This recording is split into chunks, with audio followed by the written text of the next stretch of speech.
Tu ne manifestes pas ce que tu veux, tu manifestes ce que tu es. Aujourd'hui, j'ai envie de t'emmener encore plus loin, parce que dans l'épisode précédent, tu as compris que tu ne manifestes pas ce que tu veux, mais ce que tu maintiens.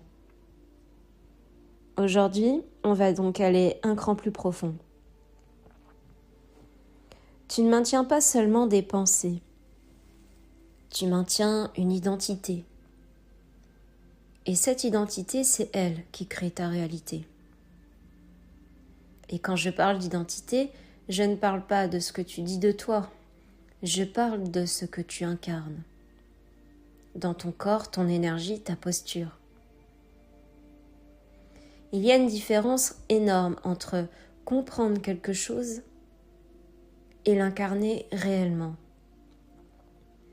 Tu peux comprendre que tu mérites mieux, que tu dois lâcher prise. Tu peux comprendre que tu dois te choisir.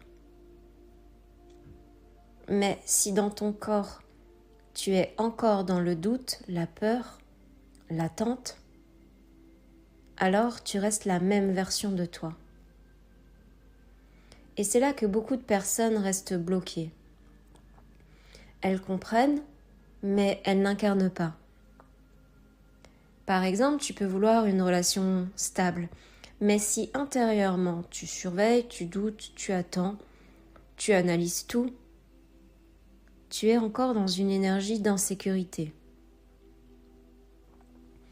Et cette énergie, elle va influencer tes réactions, tes décisions, ce que tu acceptes.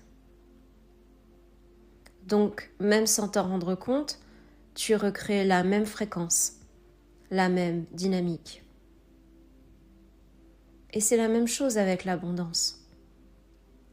Tu peux dire « je veux plus d'argent, je suis riche », mais si dans ton corps, tu es tendu, tu stresses, tu anticipes le manque, c'est que tu fonctionnes toujours depuis une identité de manque. Et ta réalité suit. Ce n'est pas une question de volonté, ce n'est pas un manque d'effort.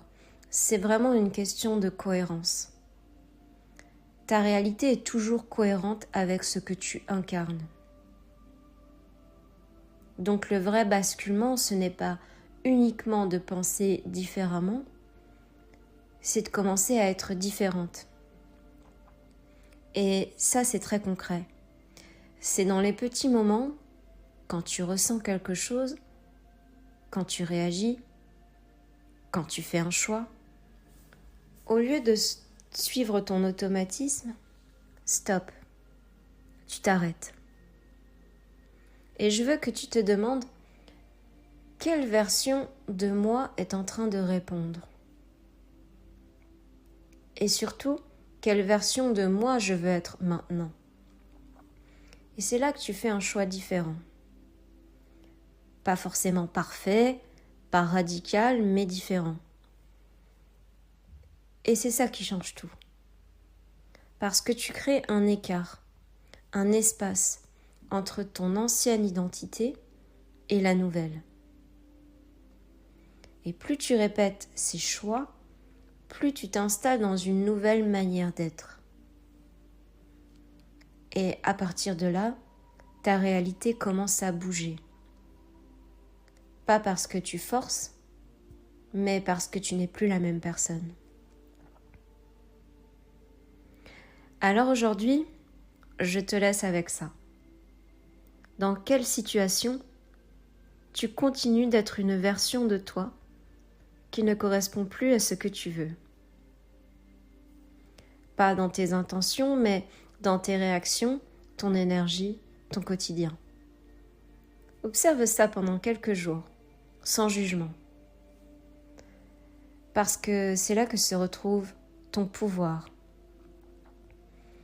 Et si tu veux t'aider à faire cette bascule, je t'invite à écouter le reset de cette semaine pour te détacher de ton ancienne identité et commencer à incarner autre chose. Et si tu sens que tu es prête à aller plus loin, tu peux retrouver en description des outils pour te reprogrammer en profondeur et transformer ton identité intérieure. Tu sais, la folie, c'est de toujours faire la même chose et d'espérer un résultat différent. Je te laisse méditer sur ça et on se retrouve très bientôt.